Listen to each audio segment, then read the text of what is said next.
Hello everyone, welcome back to the channel. Financial year 24-25 में GST returns में आपसे कुछ मिस्टेक्स हो रखी है जिसको कि आप करेक्ट करना चाहते हो, अमेंडमेंट करना चाहते हो, या फिर आपकी कोई आईटीसी है जो कि पेंडिंग में है, अभी तक आप क्लेम नहीं कर पाए हो क्योंकि जो सामने वाला सप्लायर है उसने इनवाइस को अपडेट नहीं किया है, जीएसटी पोर्टल पे इनवाइस को मिस कर दिया है।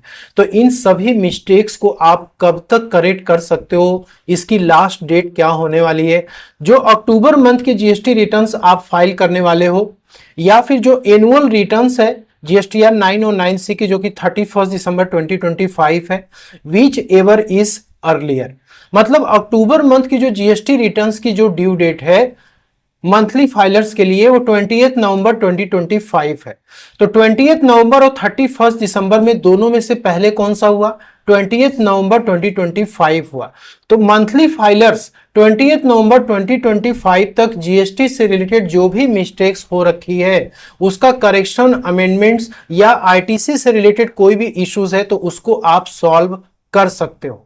अब दोस्तों सेक्शन 16(4) जो सीजीएसटी एक्ट का है वो 30 नवंबर 2025 तक आपको मौका देता है कि आप जीएसटी रिटर्न से रिलेटेड कोई भी दिक्कत है, कोई प्रॉब्लम है आपके साइड से तो उसको आप करेक्ट कर सकते हो, अमेंडमेंट कर सकते हो। लेकिन आप मंथली फाइलर्स हो तो आपको ये 28 नवंबर ड्यू डेट याद रखना है। इसके बाद यदि आप 30 नवंबर तक जाके अपना काम करोगे तो फिर लेट फीस आपको पे करना होगा। तो बेहतर यही है कि आप 28 नवंबर तक अपना ये सारा काम कंप्लीट कर ले। लेकिन जो क्वार्टरली रिटर्न्स फाइलर्स हैं उनके लिए दोस्तों ये है कि आपको 28 नवंबर तक तो मौका ही नहीं मिलेगा जीएसटी रिटर्न फाइल करने के लिए। जुलाई, अगस्त, सितंबर क्वार्टर का जो रिटर्न फाइलिंग की लास्ट डेट है वो 24 अक्टूबर 2025 है। तो कुछ स्टेट्स के लिए 24 अक्टूबर है, कुछ स्टेट में 22 अक्टूबर है।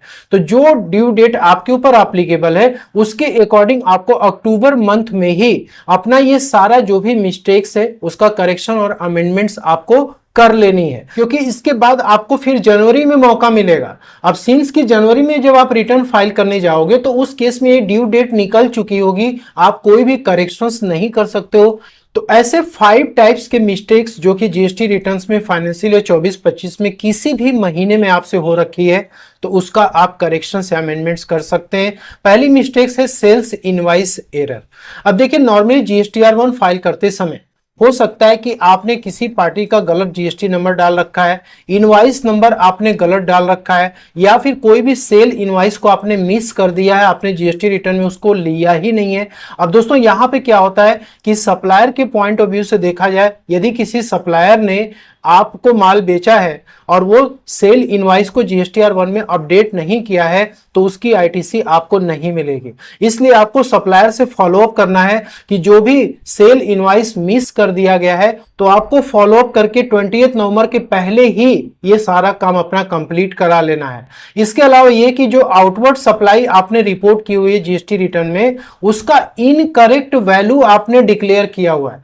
करेक्ट वैल्यू इनवाइस के अकॉर्डिंग आपने इंटर नहीं किया, बाई मिस्टेक्स वो गलत वैल्यू डाल रखी है तो उसकी भी करेक्शंस, अमेंडमेंट्स आप कर सकते हैं।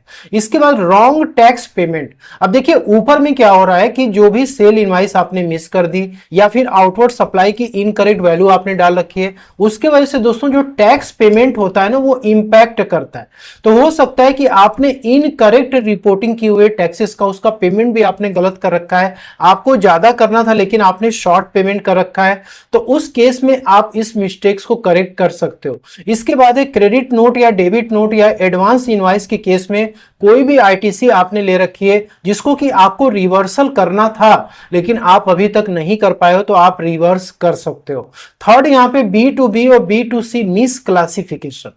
तो जीएसटीआर 1 फाइल करते समय B2B की सप्लाई को आपने B2C में रिपोर्ट कर दिया, या फिर B2C की जो सप्लाई थी उसको आपने B2B में रिपोर्ट कर दिया। तो दोस्तों ऐसे केस में जो इनपुट टैक्स क्रेडिट है ना वो इंपैक्ट करता है।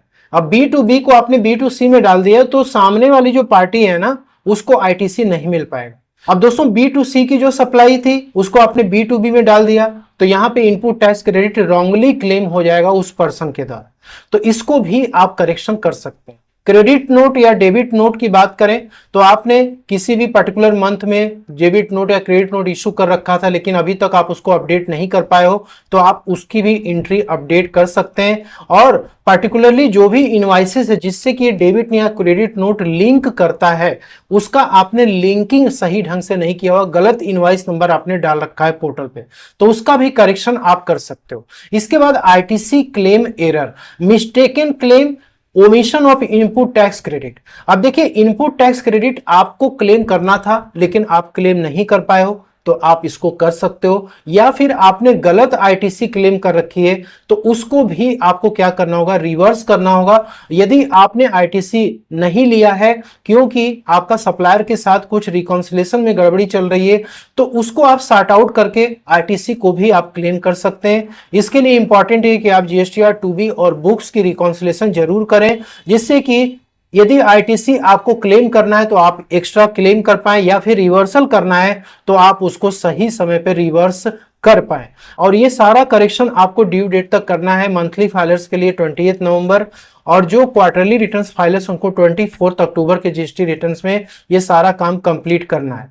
यदि आपने ड्यू डेट तक या डेडलाइन तक आपने ये अमेंडमेंट नहीं किया, कोई भी करेक्शंस नहीं किया, तो दोस्तों उसके बाद फिर आप इस एरर को कभी भी करेक्ट नहीं कर पाओगे और ये आपका एरर परमानेंट जीएसटी रिटर्न्स में रह जाएगा। अब इस केस में क्या प्रॉब्लम्स आती है, फ्यूचर में आपको जीएसटी डिपार्टमेंट से नोटिस आ सकती है, मिसमैचेस क्रिएट हो सकते हैं जीएसटी पोर्टल पे, या फिर आपकी जो आईटीसी पड़ी हुई थी उसको आप लूज कर सकते हो। तो इन सभी बातों का आप विशेष ध्यान रखें। अब जीएसटी पोर्टल पे आप इन मिस्टेक्स को कैसे करेक्ट कर सकते हैं उसको भी हम देख लेते हैं। दोस्तों, आपको जीएसटी पोर्टल पे लॉगिन कर लेना है और यहाँ पे आपको जीएसटीआर 1 पे क्लिक करना है, प्रिपेयर ऑनलाइन मोड। यदि आप बुक्स ऑफ अकाउंट्स मेंटेन करते हैं, प्रॉपर तरीके से अकाउंटिंग करते हैं, तो आपको अपने सॉफ्टवेयर में ही ये सारी करेक्शन कर लेनी है, और ऑफलाइन मोड में भी आप जीएसटी रिटर्न को यहाँ पे अपडेट कर सकते हो। ठीक है, यहाँ पे दोस्तों जो आपकी सितंबर मंथ की जो भी डेटा है जीएसटी रिटर्न्स का, उसको तो आपको यहाँ पे फ्रेश अपडेट करना ही है। B2B इनवॉइसेस के लिए टेबल नंबर 4 है, B2C के लिए टेबल नंबर 5 है, इसका B2C अदर्स के लिए टेबल नंबर 7 है। इस तरीके से जो टेबल आपके ऊपर एप्लीकेबल है उसको आपको यहाँ पे अपडेट करना है।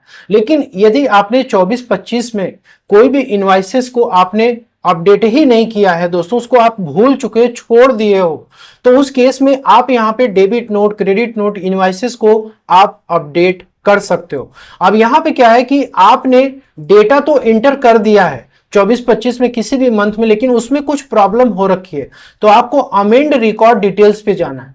अब दोस्तों, अमेंड रिकॉर्ड डिटेल्स में क्या है कि आपने B2B इनवॉइसेस में कोई गलती कर रखी है, जैसे मैंने आपको बताया जीएसटी नंबर हो गया, इनवाइस नंबर आपने गलत डाल दिया, या फिर आउटवर्ड टैक्सेबल सप्लाई की जो वैल्यू है वो आपने गलत डाल रखा है, तो आप उसको सही कर सकते हो। वो चाहे आपकी B2B इनवाइसेस हो रखी है या फिर B2C अदर्स हो रखी है, ठीक है, आप इसको यहां से अमेंडमेंट कर सकते हैं।